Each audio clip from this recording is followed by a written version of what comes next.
नमस्ते। नेपालको शेयर बजार नेप्सेमा एउटा यस्तो ठूलो नियम परिवर्तन हुँदैछ जसले सायद हामी सबैको लगानी गर्ने तौर तरिका नै बदलिदिन सक्छ। ल, आज हामी यही नयाँ सर्किट नियमले बजारमा के कस्तो तरङ्ग ल्याउँदैछ त्यसलाई एकदमै सरल भाषामा खोतर्नेछौँ। कुरा सुरु गरौँ यही नम्बरबाट। 15%। आउँदो सोमबारदेखि कुनै पनि शेयरको मूल्य एकै दिनमा यति धेरैले घटबड हुन सक्नेछ।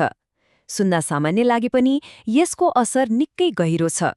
यसको वास्तविक मतलब के हो र यसले एक लगानीकर्ताको लागि कस्तो फाइदा वा घाटा ल्याउन सक्छ? आउनुहोस्, बुझौँ। आजको हाम्रो कुराकानीको बाटो यस्तो हुनेछ। हामी पहिले नेप्सेमा आएको यो नयाँ परिवर्तनबारे जान्नेछौँ। त्यसपछि कुन कुन नियमहरू फेरिए भनेर हेर्नेछौँ अनि यसले बजारको अस्थिरतामा कस्तो असर पार्छ भनेर बुझ्नेछौँ। र पक्कै पनि यसले लगानीकर्ताका लागि कस्ता नयाँ जोखिम र अवसरहरू ल्याउँछ भन्ने बारे पनि छलफल गर्नेछौँ। ल सुरु गरौँ पहिलो खण्डबाट। नेप्सेमा एक नयाँ दिन। साँच्चै भन्नुपर्दा नेपालको पुँजी बजारले अब एउटा नयाँ मोड लिँदैछ। यो केवल एउटा सानो नियम परिवर्तन मात्रै होइन, यो त भन्नुपर्दा कारोबार गर्ने हाम्रो पुरानै तरिकालाई हल्लाइदिने एउटा ठूलो कदम हो। अब यो परिवर्तन आयो कहाँबाट भन्दा धितोपत्र कारोबार सञ्चालन विनियमावली 2075मा भएको संशोधनले ल्याएको हो। र यो कुनै टाढाको कुरा होइन है, यो त यही आउँदो सोमबार वैशाख 7 गतेदेखि नै लागू भइसक्छ।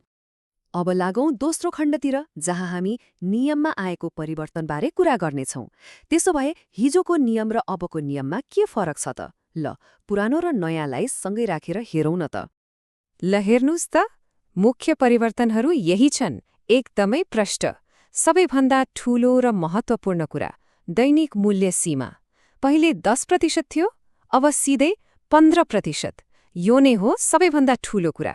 अनि बजार खुल्नु अघिको प्री ओपन सेसन, त्यो पनि 2%बाट बढेर 5% पुग्यो।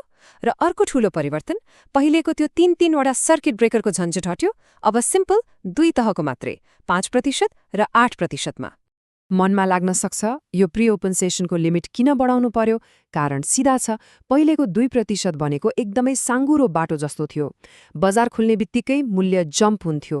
अब यो 5%को फराकिलो दायराले बजार खुल्नुभन्दा अगाडि नै किन्ने र बेच्नेहरूलाई एउटा सही सुरुवाती मूल्य भेटाउन सजिलो बनाउँछ। अब समग्र बजारको लागि सर्किट ब्रेकर सिस्टम त झनै सजिलो बनाइएको छ। सोच्नुस्, यदि नेप्से इन्डेक्स 5%ले तलमाथि भयो, ब्याम 15 मिनेटको लागि कारोबार ठप्प। अनि यदि बजार अझै घटेर या बढेर 8% पुग्यो भने ल, त्यो दिनको लागि कारोबार नै बन्द। यति सिम्पल। ल, नियम त बुझ्यो, तर यी सबै नम्बर र परिवर्तनको असर के त? हो, अब हामी तेस्रो खण्डमा यही कुरा बुझ्नेछौँ। बजारको अस्थिरता। यो सबै परिवर्तनले बजारलाई अझ भोलेटाइल बनाउनेछ। तर यो भोलेटाइलिटी भनेको के हो त आखिर? एकदमै सरल भाषामा भन्दा भोलेटाइल हुनु भनेको बजारमा हुने उतार चढाव हो। मूल्य कति छिटो र कति धेरै तलमाथि गर्छ, त्यही नै हो भोलेटिलिटी। मतलब बजार एकदमै चलायमान छ, एकै ठाउँमा स्थिर छैन।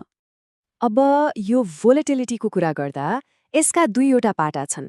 एकातिर हो, यसले जोखिम बढाउँछ, तर अर्कोतिर विज्ञहरू के भन्छन् भने यसले शेयरलाई आफ्नो वास्तविक मूल्य पत्ता लगाउन पनि मद्दत गर्छ। अनि अर्को फाइदा भनेको तरलता, मतलब खरिद बिक्री गर्न पहिलेभन्दा सजिलो हुन्छ। अब आउँछ सबैभन्दा महत्त्वपूर्ण कुरा, जुन सायद धेरैले सुन्न चाहेको हुनुपर्छ। यी सबै परिवर्तनले एक लगानीकर्ताको रूपमा हाम्रो रणनीतिमा के असर पार्छ त? कहाँ छन् नयाँ जोखिम र कहाँ छन् नयाँ अवसर? जो दिनहुँ कारोबार मतलब डे ट्रेडिङ गर्नुहुन्छ, उहाँहरूका लागि त यो नियम 2 धारे तरवार जस्तै हो। सोच्नुहोस् त, एकै दिनमा 15% माथि, कति ठूलो नाफाको सम्भावना। तर अर्को पाटो पनि छ, एकै दिनमा 15% तल, मतलब जोखिम पनि उत्तिकै ठूलो छ। एउटै सही निर्णयले मालामाल बनाउन सक्छ भने एउटै गलत निर्णयले ठूलो घाटा पनि।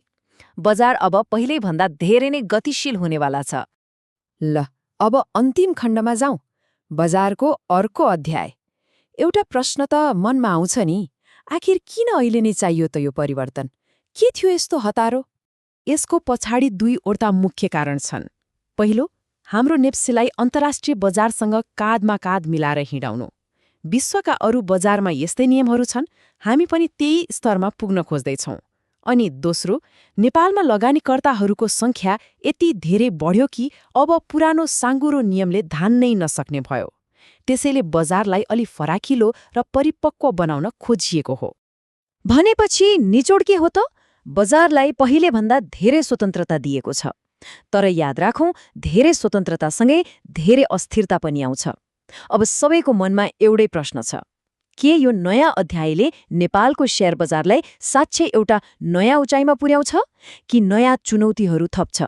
यसको जवाफ त अब आउने दिनहरूमा बजारले नै दिनेछ।